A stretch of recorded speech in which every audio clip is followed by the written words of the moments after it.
नमस्कार दोस्तों, स्वागत है आप सभी का यूपीएससी उत्कर्ष में। मेरा नाम है पूजा द्विवेदी। हाल ही में मालदीवियन राष्ट्रपति मुइज़्ज़ू आए हैं भारत पर एक विज़िट पर, और ये विज़िट बहुत ज़्यादा ज़रूरी है क्योंकि ये मालदीवियन प्रेसिडेंट का सेकंड विज़िट है जब से ये करंट गवर्नमेंट वापस आई है। और ये क्यों आ रहे हैं आखिर, इसके बारे में तो चर्चा करेंगे ही, साथ ही साथ ये भी जान लीजिए कि एक्चुअली ये राष्ट्रपति किस वजह से बने।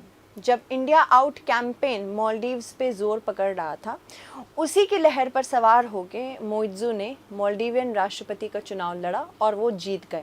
इंडिया आउट कैंपेन एक ऐसा कैंपेन था जिसमें मांगा गया था कि भारत का कोई भी मिलिट्री ऑफिशियल मुइज़्ज़ू के अकॉर्डिंग ऑफ कोर्स मालदीव्स में नहीं रहेगा। और अभी हमने सारी मिलिट्री वहाँ से, अपनी जो भी मिलिट्री हमने स्थित की थी ताकि हम वहाँ पे ह्यूमैनिटेरियन डिज़ास्टर रिलीफ दे सकें या कोई एड दे सके, हमने वापस बुला ली है। अब इसका मतलब तो ये होगा ना कि रिश्तों में खटास आ जाएगी, क्योंकि 2022-23 में रिश्तों में खटास आई थी मालदीव्स के साथ। बट अभी हमने देखा है कि हाल ही में मालदीवियन प्रेसिडेंट के साथ हमारे रिश्ते और मजबूत हो रहे हैं। ये प्रधानमंत्री से मिलेंगे, साथ ही साथ कुछ मदद, कुछ सहायता मांगेंगे, और जिस प्रकार से मालदीव्स हमारे लिए ज़रूरी है, इसी वजह से पूरी की पूरी उम्मीद है कि मालदीव्स को ये सहायता मिल भी जाएगी। जानने में इंटरेस्टिंग लगेगा आपको कि जैसे ही ये राष्ट्रपति बने थे, जनरली ट्रेडिशनल रिलेशनशिप इंडिया के साथ मालदीव्स का बहुत अच्छा रहा है, तो इनसे एक्सपेक्ट किया जा रहा था कि ये आएंगे पहले भारत, पर ये तुर्की, चाइना जैसी कंट्री सबसे पहले गए। अभी क्योंकि मालदीव्स बहुत ही बड़े डेट क्राइसिस से जा रहा है, सबसे ज़्यादा इसने लोन चीन से ले रखा है, इस वजह से यहाँ पे मालदीव्स चाहता है कि भारत जो भी लोन दे चुका है इनको, ये या तो वेव कर दे, यानी कि कर्जा वापस देना ही ना पड़े, या फिर किसी प्रकार की अन्य सहायता कर दे। चाइना ने तो वैसे बोल दिया है कि आप 5 साल के बाद हमारा कर्ज दीजिएगा, पर जिस प्रकार से मालदीव्स इस समय स्थिति में जा रहा है, ऐसा लग रहा है कि श्रीलंका जैसी स्थिति हो सकती है।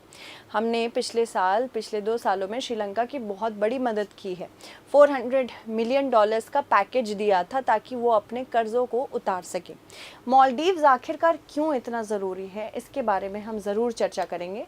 थोड़ा इसका बॉर्डर देख लेते हैं। हाल ही में मालदीव के राष्ट्रपति मोहम्मद मुइज़्ज़ू प्रधानमंत्री नरेंद्र मोदी जी से मुलाकात करेंगे। इसी दौरान वो प्रधानमंत्री मोदी से आर्थिक मदद और कर्ज अदायगी में ढील देने की गुजारिश भी करेंगे। अगर पिछले साल की बात करें तो नवंबर में इंडिया आउट चुनावी मुद्दे पर मुइज़्ज़ू के सत्ता में आने के बाद से दोनों देशों के बीच संबंधों में तनाव चल रहे थे।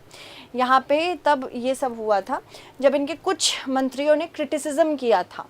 क्रिटिसिज्म ये था कि जिस प्रकार से भारत लक्षद्वीप को आगे बढ़ा रहा है, यहाँ पे मालदीव्स में टूरिस्ट की संख्या कम हो गई थी, वो तो बाद में हुई है, पर लक्षद्वीप को बेसिकली हम प्रमोट कर रहे थे टूरिज़्म के लिए।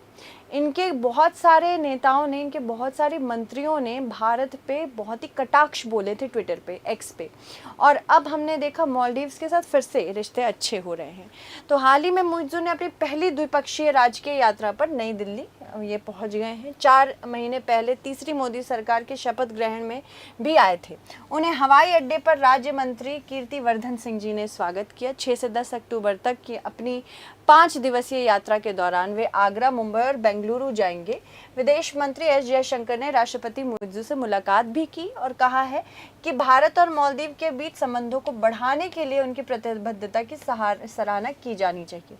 उन्होंने कहा है कि विश्वास ये भी है कि प्रधानमंत्री के साथ राष्ट्रपति की बातचीत हमारे मैत्रीपूर्ण संबंधों की एक नई गति भी प्रदान करेगा।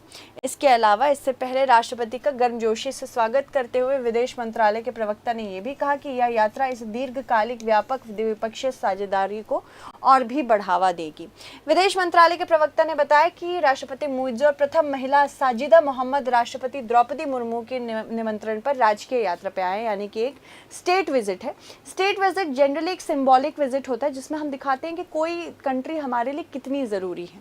राष्ट्रपति और प्रथम महिला के साथ एक उच्च स्तरीय सरकारी प्रतिनिधिमंडल भी है, और मुइज़्ज़ू ने भारत आने से पहले एक इंटरव्यू में उम्मीद भी जताई थी कि मालदीव का बोझ कम करने में भारत मदद करेगा और आर्थिक स्थिति में पूरी तरह से सहायता भी करेगा। हमारे सबसे बड़े भागीदारों में से एक होने की वजह से भारत से ये उम्मीद रखते हैं।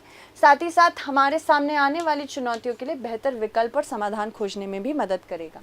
अगर बात करते हैं हम इस पर्टिकुलर रीजन की, जैसे कि अगर मैं स्पेसिफिकली आपसे बात करूं कि क्यों हमारे लिए मालदीव्स इतना ज़्यादा ज़रूरी है, सबसे पहली बात तो ये है मालदीव्स को लेकर कि मालदीव्स एक बहुत इम्पॉर्टेंट ट्रेड रूट पे है। ट्रेड रूट यानी कि जितना भी भारत के साथ ट्रेड साउथ ईस्ट एशिया और सदर्न अफ्रीका तक जाता है वो इसी रूट से जाता है। और चीन ने बहुत सारे छोटे बड़े पोर्ट्स को लेकर एक थ्योरी निकाली है, स्ट्रिंग ऑफ पर्ल्स की थ्योरी, यानी कि जैसे मोती की माला होती है उसी प्रकार की एक थ्योरी निकाली है। म्यांमार, बांग्लादेश में चित्तगोंग पोर्ट, म्यांमार में क्यूशू पोर्ट और श्रीलंका में हम्बनतोता जो कि ऑयल शिपिंग लाइन में बहुत इंपॉर्टेंट है, ये कुछ पोर्ट्स हैं जहाँ पे चीन ने भारी इन्वेस्टमेंट किया है। साथ ही साथ मालदीव्स के माले में भी ये भारी इन्वेस्टमेंट कर रहे हैं और ग्वादर पोर्ट में भी इन्वेस्टमेंट है। साथ ही साथ जिबूती में भी अगर हम बात करें, इनका मिलिट्री एक स्थित नेवी चाइना की पहुंच के रखी हुई है। तो यहाँ पे जिस प्रकार से ये भारत को घेर रहा है, ये हम समझ सकते हैं कि आने वाले सालों में भारत को यहाँ पे बहुत सारी दिक्कतों का सामना करना पड़ सकता है। इसी वजह से मालदीव्स हमारे लिए बहुत ज़्यादा ज़रूरी है। क्वेश्चन ऐसा भी बनता है कि किस प्रकार से चाइना ने और जगहों पर इन्वेस्टमेंट किया है, क्योंकि भारत भी सोच रहा है इन्वेस्ट करने की। तो जैसे बता रही हूँ मैं कि क्यूशू पोर्ट, अगर चित्तगोंग पोर्ट को देखें, पेरा पोर्ट जो कि बांग्लादेश में है, पेरा और चित्तगोंग दोनों बांग्लादेश में है। हम्बनतोता और कोलंबो टर्मिनल ये भी श्रीलंका के 2 पोर्ट से बहुत इंपॉर्टेंट है। और ये भारत के बहुत करीब होने की वजह से हमें डर लगता है कि चाइना हमेशा यहाँ पे सर्वेलांस के लिए अपनी शिप्स भेजता रहता है, इस वजह से ये भी दिक्कत दे सकती है। ग्वादर और कराची पोर्ट में भी इन्वेस्टमेंट है, साथ ही साथ यूएई की खलीफा पोर्ट में भी इन्वेस्टमेंट है। यहाँ इजिप्ट के सोखना पोर्ट में भी चाइना का बहुत बड़ा इन्वेस्टमेंट है। दोरालेह पोर्ट में, साथ ही साथ सुदान पोर्ट में, लामू पोर्ट, दर एस सलाम पोर्ट, इन सारी जगहों पे भी चाइना का काफ़ी इन्वेस्टमेंट है। तो इंडियन ओशन पे पूरी तरह से कब्जा करना चाहता है चाइना, जिसके लिए भारत बिल्कुल भी तैयार नहीं है। तो इसी वजह से मालदीव्स हमारे लिए बहुत ज़्यादा ज़रूरी है। मालदीव्स को अपने साथ रखना भारत के लिए बहुत ज़्यादा ज़रूरी है। तो मालदीव्स की अगर बात करें, लक्षद्वीप से साउथ में पड़ता है और काफ़ी ये इक्वेटर इसके मध्य से होके जा रहे, मध्य एज इन कुछ द्वीप इसके जो हैं वो इक्वेटर के दक्षिणी क्षेत्र में है। साथ ही साथ आप देख सकते हैं मालदीव्स असल में थोड़ा ही दूर है भारत से। माले इसका कैपिटल है जो कि माले अटोल में है। तो हम इसके बारे में तो जानते हैं कि भारत मालदीव्स के संबंध कैसे रहे हैं। भारत और मालदीव के बीच जातीय, भाषाई, सांस्कृतिक, धार्मिक एवं वाणिज्यिक संबंध है तथा ये संबंध घनिष्ठ, सौहार्दपूर्ण और बहुआयामी भी हैं। 1965 में मालदीव की स्वतंत्रता के बाद मान्यता देने वाले तथा उसके साथ राजनयिक संबंध स्थापित करने वाले प्रथम देशों में से एक था। मालदीव में भारत की रणनीतिक भूमिका का महत्व सर्वविदित है तथा एक व्यापक सुरक्षा प्रदाता के रूप में भी देखा जाता है भारत को मालदीव्स में। इसके अलावा मालदीव में वर्ष 1988 में तख्ता पलट के प्रयास के दौरान भारत की त्वरित प्रक्रिया और साथ ही साथ तत्काल सहायता से मालदीव्स के साथ भरोसेमंद और स्थायी संबंध बनाए हैं। ये ऑपरेशन कैक्टस के नाम से जाना जाता था। भारतवर्ष 2004 में मालदीव में सुनामी और दिसंबर 2014 में माले में जल संकट के दौरान भी मालदीव्स की भारत ने मदद की है। इसके अलावा मालदीव में खसरे के प्रकोप को रोकने के लिए जनवरी 2022 में 30,000 खुराक भी हमने त्वरित रूप से प्रदान किए थे टीकों के। कोविड-19 महामारी जब आई थी तो नेबरहुड फर्स्ट पॉलिसी में भी हमने वैक्सीन मैत्री के थ्रू बहुत सारी वैक्सीन्स भिजवाई थी। ठीक है। इसके अलावा जुलाई 2022 में कैबिनेट ने भारत और मालदीव के बीच न्यायिक सहयोग के लिए एक समझौता ज्ञापन पर हस्ताक्षर करने को भी मंजूरी दी। इसके अलावा अगर बात करें या अदालतों की में डिजिटलीकरण में तेज़ी लाने के लिए थी, साथ ही साथ दोनों देशों में IT सेक्टर में समन्वय बनाने के लिए थी। भारत मालदीव ने नवंबर 2020 में 4 समझौते ज्ञापनों पर हस्ताक्षर किए थे। इसमें उच्च प्रभाव वाली सामुदायिक विकास परियोजनाओं के लिए 2 समझौते ज्ञापनों पर हस्ताक्षर हुए थे। खेल और युवा मामलों में सहयोग के लिए मालदीव भारत के बीच एक समझौता ज्ञापन हस्ताक्षरित हुआ था। और मेगा लिंक जो हमने बनाया है यहाँ पे मालदीव्स में, ये सबसे बड़ा डेवलपमेंटल प्रोजेक्ट है मालदीव्स का जो भारत ने लिया है। इंडिया ने $500 मिलियन का पैकेज हेल्प दिया था कि आप एक ब्रिज लिंक बनाइए जिसमें आप माले को कनेक्ट करेंगे विलिंगिली से, गुलीफाहू से और थिलाफूशी से, और यहाँ पे वलेना इंटरनेशनल एयरपोर्ट में भी इन्वेस्ट किया है भारत में। तो इस प्रकार से ये लिंकिंग प्रोजेक्ट होगा, क्योंकि आप देख रहे हैं कि ये पर्टिकुलरली मालदीव्स जो है वो छोटे छोटे द्वीपों से जो कि अलग अलग हैं, साथ में कनेक्टेड नहीं है, उनसे बना है। तो इससे ना एफिशिएंसी ख़त्म होती है। इस वजह से इस पर्टिकुलर प्रोजेक्ट को हमने लिया है। ग्रेटर माले कनेक्टिविटी परियोजना के लिए भारत के 500 मिलियन अमेरिकी डॉलर के पैकेज का एक भाग के रूप में 100 मिलियन अमेरिकी डॉलर के अनुदान के लिए एक समझौता ज्ञापन पर हस्ताक्षर भी हुआ था। इसके अलावा हाइड्रोग्राफी के क्षेत्र में सहयोग पर समझौता है, स्वास्थ्य के क्षेत्र में है और समुद्री मार्ग से यात्री सह कार्गो सेवा की स्थापना पर भी समझौता है। मालदीव सिविल सेवा आयोग और साथ ही साथ भारत के राष्ट्रीय सुशासन केंद्र के बीच में समझौता है। भारतीय नौसेना और MNDF के बीच वाइट शिपिंग सूचना के आदान प्रदान पर तकनीकी समझौता किया गया है। ये सबसे बड़ा प्रोजेक्ट है। कौन सा? ग्रेटर माले कनेक्टिविटी प्रोजेक्ट मालदीव्स का सबसे बड़ा प्रोजेक्ट है। 400 मिलियन डॉलर LOC और $100 100 मिलियन स्पेशल ग्रांट हम दे रहे हैं। ये माले, विलिंगली आइलैंड, गुलीफाल्हू और थिलाफूशी आइलैंड से ब्रिजेस बनाए जाएंगे, रोड्स बनाई जाएंगी, कॉजवेज बनाए जाएंगे। साथ ही साथ जब लक्षद्वीप को भारत प्रमोट कर रहा था कि आप लक्षद्वीप में भी टूरिज़्म कर सकते हैं, जब प्रधानमंत्री ने वहाँ पे फ़ोटोशूट कराया था, ये अवेयरनेस के लिए था कि हम क्यों बाकी सारी जगहें जाए जब हमारे पास खुद इतने अच्छे लैंडस्केप वाले एरियाज़ हैं।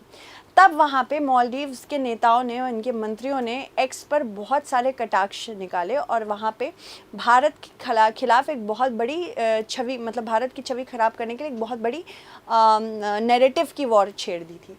इसके बाद से ही आप देख सकते हैं कि भारत से बहुत लोग मालदीव्स घूमने के लिए जाते हैं। हाईएस्ट थे 2000, ये मालदीव्स की पूरी इकोनॉमी ही टूरिस्ट इकोनॉमी पे बेस्ड है। 2021 में ज़्यादा थे और ये घटकर फिर उसके बाद अगर लास्ट ईयर की बात करें 11.18% थे, जो कि बहुत ज़्यादा कम है। मालदीव हिंद महासागर में सामरिक दृष्टि से महत्वपूर्ण है। स्थान की वजह से भी मालदीव की भारत के पश्चिमी तट से निकटता, मिनिकॉय जो कि हमारा लक्षद्वीप का आइलैंड है, मात्र 70 समुद्री मील तथा भारत के पश्चिमी तट से 300 समुद्री मील तक ही दूर है। ये अदन की खाड़ी और मलक्का जड्डमरू मध्य के बीच में महत्वपूर्ण समुद्री व्यापार मार्गों पर स्थित है। भारत के लगभग आधे विदेशी व्यापार और 80% ऊर्जा आयात के लिए टोल गेट के रूप में ये कार्य करता है। इसके अलावा चीन के प्रति संतुलन में इसका इस्तेमाल करते हैं, क्योंकि मैंने आपको बताया ना चीन किस प्रकार से धीरे धीरे करके स्ट्रिंग ऑफ पर्ल्स बना रहा है। भारत मालदीव के लिए सबसे बड़े निवेशकों और पर्यटन बाजारों में से एक है, जहां महत्वपूर्ण व्यापार और बुनियादी ढांचे परियोजनाएं चल रही हैं। रक्षा और सुरक्षा सहयोग की बात करें तो 1988 से रक्षा और सुरक्षा भारत और मालदीव के बीच सहयोग का एक प्रमुख क्षेत्र है। रक्षा साझेदारी को मजबूत करने के लिए 2016 में एक व्यापक रक्षा कार्य योजना भी हस्ताक्षरित हुई थी। मालदीव का लगभग 70% रक्षा प्रतिरक्षण भारत द्वारा किया जाता है, या तो द्वीप पर या फिर भारत की विशिष्ट सैन्य अकादमियों में। बात अगर हम करते हैं संबंध में चुनौतियां क्या क्या हैं, सबसे बड़ी चुनौती तो अभी हमारे लिए चाइना है। दूसरी राजनीतिक अस्थिरता है, क्योंकि यहाँ पे घरेलू डोमेस्टिक पॉलिटिक्स कुछ ज़्यादा ही अजीब है, जिसकी वजह से अस्थिरता बनी रहती है। आर्थिक एवं पर्यावरणीय चिंता है। इनके बीच महत्वपूर्ण व्यापार असंतुलन के कारण असंतोष पैदा हो सकता है तथा व्यापार साझेदारी में विविधता लाने की आवश्यकता पड़ सकती है। इसके अलावा सुरक्षा की चिंताएं हैं, जैसे कि समुद्री डकैती, आतंकवाद और मादक पदार्थों की तस्करी इन क्षेत्रों में चिंता का विषय बनी हुई है, जिसके लिए भारत और मालदीव के बीच में निरंतर सहयोग और खुफिया जानकारी साझा करना भी आवश्यक है। तो हमारे लिए बहुत इंपॉर्टेंट है कि वहाँ पे हमारे प्रो सरकार रहे, मतलब वो मालदीव्स फर्स्ट रहे, पर साथ ही साथ इंडिया को भी एक इम्पॉर्टेंट एलाय के रूप में देखें। चीनी प्रभाव तो मैंने आपको बता ही दिया है, ये किस प्रकार से परेशान कर रहा है। देखो, सबसे पहली बात है हम डिफरेंसेस से ज़्यादा कॉमन्स पे अपना ध्यान केंद्रित करें। समुद्री सुरक्षा, जलवायु परिवर्तन और आर्थिक विकास जैसे क्षेत्रों को प्राथमिकता देने से साझेदारी की नींव मजबूत होगी। संप्रभुता का सम्मान करना होगा दोनों देशों को एक दूसरे का। इसके अलावा लोगों के बीच संबंधों को मजबूत करना होगा। सांस्कृतिक आदान प्रदान कार्यक्रम लगातार होते रहने चाहिए, साथ ही साथ शैक्षणिक सहयोग बना रहे ताकि आदान प्रदान बना रहे। इसके बाद भारत और मालदीव दोनों को सकारात्मक छवि प्रस्तुत करने तथा स्थिर साझेदारी को बढ़ावा देने के लिए अपने अपने देशों में भ्रष्टाचार को खत्म करना चाहिए। साथ ही साथ सभी स्तरों पर नियमित संवाद और से चिंताओं का समाधान होना चाहिए। कोशिश ये रहे कि ट्विटर पे ना लड़ाई करके, ट्विटर पे वॉर ऑफ वर्ड्स ना करके हम एक्चुअली इसको डिप्लोमेटिक लेवल पे सॉल्व करने की कोशिश करें, जिसमें मीडिया का भी बहुत बड़ा हाथ होता है। साथ ही साथ भारत को हिंद महासागर में समग्र सुरक्षा वास्तुकला में योगदान देते हुए महत्वपूर्ण समुद्री मार्गों में नेविगेशन और सुरक्षा के लिए स्वतंत्रता निश्चित करने के लिए प्रयासों में भी ऐसी कंट्रीज़ को इंक्लूड करना चाहिए। प्रोजेक्ट मौसम को मालदीव को इससे लाभ प्राप्त कर सकते हैं। मतलब प्रोजेक्ट मौसम हमने जो लॉन्च किया था ये मानवीय सहायता के लिए किया था, ठीक है। ऐसे अर्ली वार्निंग सिस्टम है जिससे मालदीव्स भी ऑफ कोर्स बहुत ज़्यादा हेल्प हो सकती है उसकी। निम्न कथनों पर विचार कीजिए। भारत 1965 में मालदीव की स्वतंत्रता के बाद उसे मान्यता देने वाला तथा उसके साथ राजनयिक संबंध स्थापित करने वाला प्रथम देशों में से एक था। मालदीव में भारत सशस्त्र बलों ने ऑपरेशन कैक्टस के तहत त्वरित कार्रवाई को अंजाम दिया था। तो आपको बताना होगा इनमें से कौन सा कथन सत्य है। धन्यवाद।